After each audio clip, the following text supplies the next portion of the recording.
ഇന്ന് തന്നെ ഡൗൺലോഡ് ചെയ്യൂ. കാണൂ നിങ്ങളുടെ ഫേവറേറ്റ് ഷോസ്. അല്ലെങ്കിലും അത് കുഞ്ഞിന്റെ അമ്മ വീട്ടിൽ വെച്ച് നടത്തേണ്ട ചടങ്ങാണല്ലോ. അങ്ങനൊന്നുമില്ല. എല്ലാവർക്കും സന്തോഷം സൗകര്യമുള്ള എവിടെ വെച്ചാണെങ്കിലും ഈ ചടങ്ങ് നടത്താം. അത് അങ്ങനെയൊന്നുമല്ല, അവരൊക്കെ നല്ല ആൾക്കാര്. ഓഹോ, അവനെ പറഞ്ഞപ്പോ അവളൊരു ഇമോഷൻ കണ്ടില്ലേ?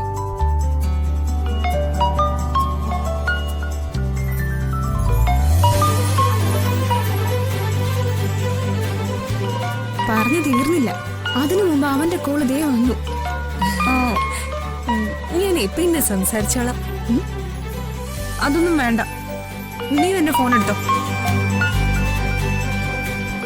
എടുത്ത് സംസാരിക്കേ, സ്പീക്കറിലിടെ. നിങ്ങൾ രണ്ടുപേരും കൂടെ എന്നെ ബ്ലാക്ക് മെയിൽ ചെയ്യണോ? നിർബന്ധിച്ച് എന്റെ കയ്യിൽ നമ്പറൂടെ വാങ്ങിച്ചപ്പോഴേ ഞാൻ ഊഹിച്ചത്. അനവിക്ക് 2 നമ്പർ ഉണ്ടെന്ന് അവന്റെ വിശ്വാസം. ഒന്ന് വല്ലവന്റെയും ഭാര്യയുടേതാണെന്ന് അവൻ അറിയുന്നില്ലല്ലോ. ദൈവമേ, എന്തിനാ നമ്പർ എടുക്കാൻ പോയത്? ഇത് ഇങ്ങനൊരു കുരിശാവൂന്ന് ഞാൻ അറിഞ്ഞോ? സ്പീക്കറിലിടെ. ഹലോ ഹരീഷ്, എന്തുണ്ട് വിശേഷം? ഒരു പ്രധാനപ്പെട്ട വിശേഷമുണ്ട്. നമ്മുടെ കാര്യം ഇവിടെ എല്ലാവരും അറിഞ്ഞു. അയ്യോ, എന്നിട്ട്? ഞാൻ ഹരീഷിനെ വിളിക്കാനിരിക്കുവായിരുന്നു. എന്തിന്? എന്തെങ്കിലും കുഴപ്പമുണ്ടോ? ആ, കുഴപ്പമുണ്ട്. തന്റെ ഏട്ടന്മാരെല്ലാം കൂടി അടിച്ചെന്റെ നട്ടിലൊടിക്കോ? ചേട്ടന്മാരും അച്ഛനും കൂടെ ഒരു കാര്യം തീരുമാനിച്ചു. എന്ത് കാര്യം? എല്ലാരും കൂടെ എന്നെ നാട്ടിൽ നിന്ന് ഓടിക്കോ? ഹരീഷിനോട് അമ്മയും ചേച്ചിയും കൂട്ടി ഒന്ന് ഇവിടെ വരെ വരാൻ പറഞ്ഞേക്കുക, അച്ഛനും ഏട്ടന്മാരും ഒക്കെ. എന്താ, അവരെയും കൂട്ടി വരാൻ പറ്റില്ലേ? ഈ കേൾക്കുന്നത് സത്യം തന്നെയാണല്ലോ അല്ലേ? അതോ എന്നെ അവിടെ വിളിച്ചു വരുത്തി തല്ലാൻ തന്നെയാണോ? അല്ല, പെണ്ണ് കാണാൻ വരാൻ. എന്താ, അവരെയും കൂട്ടി വരാൻ പറ്റില്ലേ? പിന്നെ പറ്റാണ്ട്? എപ്പോഴാ വരണ്ടേ? പറ്റുമെങ്കിൽ നാളെ തന്നെ വാ. എന്തെങ്കിലും ബുദ്ധിമുട്ടുണ്ടെങ്കിൽ വിളിച്ചു പറഞ്ഞാ മതി. ഒരു ബുദ്ധിമുട്ടുമില്ല. നാളെ തന്നെ അമ്മയും ചേച്ചിയും കൂട്ടി ഞാൻ കൂടെ വന്നേക്കാം. ശരി, എങ്കിൽ പിന്നെ നാളെ കാണാം. താൻ പോവാണോ? അതെ, ഇവിടെ എല്ലാവരും ഉണ്ട്. ഞാൻ പിന്നെ വിളിക്കാവേ. കണ്ടില്ലേ അവളുടെ ഒരു ഒലിപ്പീരുന്നാണോ? എന്റെ ദൈവമേ. എന്നാലും ഈ കള്ളിപ്പൂച്ച പാല് കുടിച്ചത് നമ്മൾ ആരും അറിഞ്ഞില്ലല്ലോ സ്നേഹേ.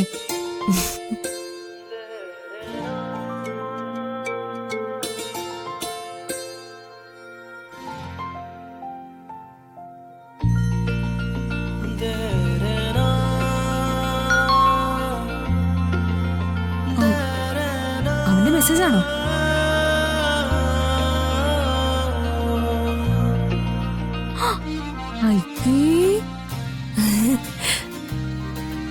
എന്ത് ബോറനാടി. ബോറനാണെങ്കിലേ ഞാനങ്ങ് സഹിച്ചു. ആ മെസ്സേജ് എന്റെ ഫോണിലേക്കൊന്ന് ഷെയർ ചെയ്ത് തരൂ. ദേ, ഒരെണ്ണം വച്ചിരു. ഞാൻ ഇവക്ക് വേണ്ടി ഞാൻ ഈ വേഷം കിട്ടിയതിന് ധനുഷിനെ കൊന്നില്ലെന്നേ ഉള്ളൂ. രണ്ടുപേരും കൂടി ചേർന്ന് പ്ലാൻ ചെയ്തതല്ലേ? കിട്ടുന്ന എന്താന്ന് വെച്ചാ അങ്ങ് ഷെയർ ചെയ്ത് മേടിച്ചു. അയ്യ, അവളുടെ ഒരു നാണം കണ്ടില്ലേ? നിന്ന് കിണുങ്ങാതെ ആ അവിയലൊന്ന് അരിഞ്ഞു വെക്കേ. ചെല പോ.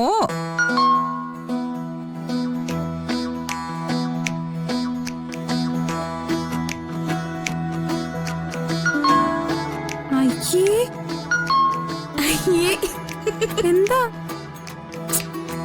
അവിടെ നിന്ന് അരിവെണ്ണ.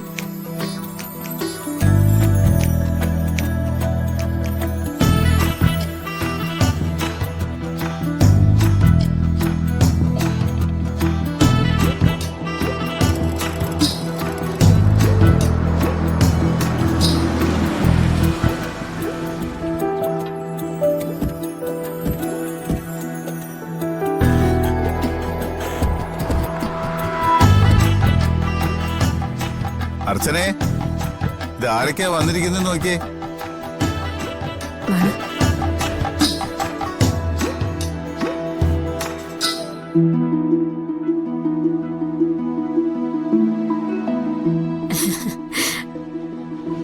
എവിടെ ആരെയും കാണുന്നില്ലല്ലോ. പെണ്ണുങ്ങളെല്ലാം അടുക്കളയിൽ സദ്യ ഉണ്ടാക്കുന്ന തിരക്കില്ല. അത് ശരി. അപ്പൊ ഇന്ന് എന്തോ സ്പെഷ്യൽ പരിപാടിയാണല്ലോ. ആ, ചെറിയൊരു സദ്യ ഉണ്ടാക്കിയെന്നേ ഉള്ളൂ. എന്തൊക്കെ ഉണ്ടെങ്കിലും വിശേഷങ്ങൾ? എനിക്കൊരു കുഴപ്പമില്ല, പരമസുഖം. നിങ്ങൾ ഇരിക്കും. മക്കളെ സുഖാണല്ലോ എല്ലാവർക്കും അല്ലേ?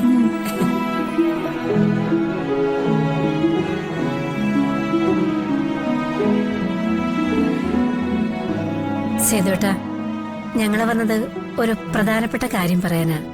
എന്തെങ്കിലും പ്രധാനപ്പെട്ട കാര്യമില്ലാതെ നിങ്ങൾ ഇങ്ങോട്ട് വരില്ലല്ലോ. അല്ല, മാഷ് എവിടെ?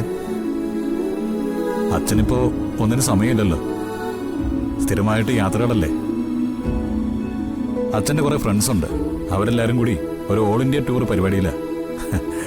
കഴിഞ്ഞ ദിവസം വിളിച്ചത് ജയ്പൂരിന്നാ. അത് കൊള്ളാലോ.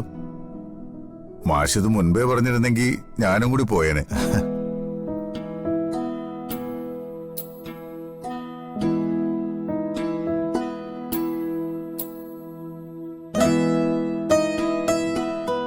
സേതുവേട്ടാ, കഴിഞ്ഞ ദിവസം ജയ്പൂരിൽ നിന്നും മാഷി വിളിച്ചപ്പോ ഒരു കാര്യം പറഞ്ഞായിരുന്നു. ഇവരുടെ കുഞ്ഞിന്റെ നൂലുകെട്ട് ചടങ്ങ് നടത്തേണ്ടത് വൃന്ദാവനത്തിൽ വെച്ചായിരുന്നല്ലോ.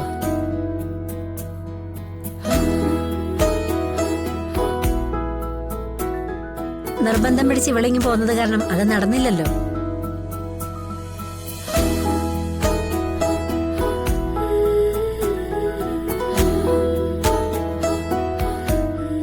അത് വൃന്ദാവനത്തിൽ വെച്ച് ഉടനെ നടത്തണമെന്നാ മാഷി പറഞ്ഞത് അല്ലേ?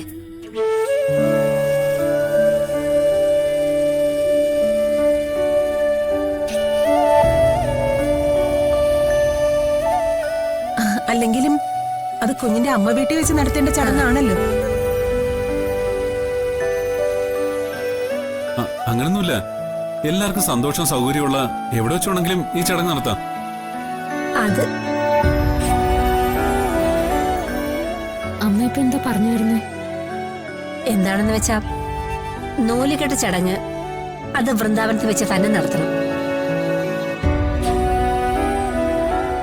ഇവിടെ നിന്ന് എല്ലാവരും കൂടെ അങ്ങോട്ട് വന്നാൽ പോരെ?